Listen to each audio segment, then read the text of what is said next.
Hello and welcome, child of God. When it is your time of manifestation, nothing can definitely stop it. Not even your family, not the forces of darkness, not nature. Nothing can stand against it. No power of hell can stand against your time of manifestation. In fact, when your appointed time comes, all the elements of nature, they will come together. They will associate themselves.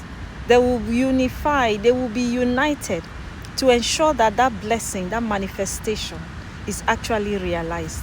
You see, when David had to encounter Goliath, the people had been trying, the armies had been trying to bring down Goliath, but they couldn't. But David was not around until the moment when his father sent him to go give food to his brothers. When he got there, his brothers were even worried, asking him, "What did you come here for? You came to give food. You've given us the food, so go back home." And he said, "No, what is going on here? Why is there a lot of commotion? Why are people in fear? Why are people in doubt? Why is everyone panicking?" And then they told him about the threats of Goliath.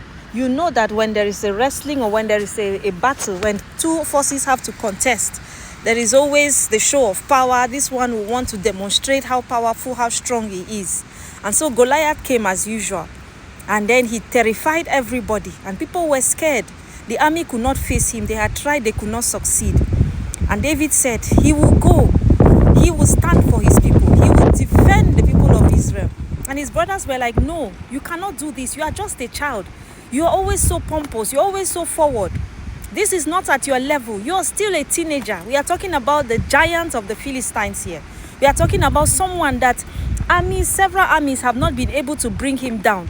We are talking about someone who has a reputation of destroying his enemies.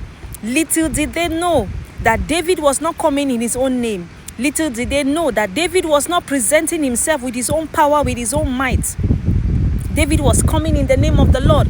And that is what David said. You might have overcome other people. You might have threatened other people. I am not coming to you as a teenager of 14 years. I am coming to you in the name of the Lord of hosts, the name of the Lord of the host of the armies of Israel. It is in that name that I come against you. And with a little stone, just one stone and a sling. Imagine the whole armor that Goliath was putting on. His face was well guarded. But when David slung the stone, it went directly to the part of his face that was not guarded. And he fell to the ground. David didn't have a sword. He had to use Goliath's sword to take off his head. So, child of God, when you are coming against the enemy, it's not in your power, it's not in your might. It is by the Spirit of God. Depend on that power for your appointed manifestation in Jesus.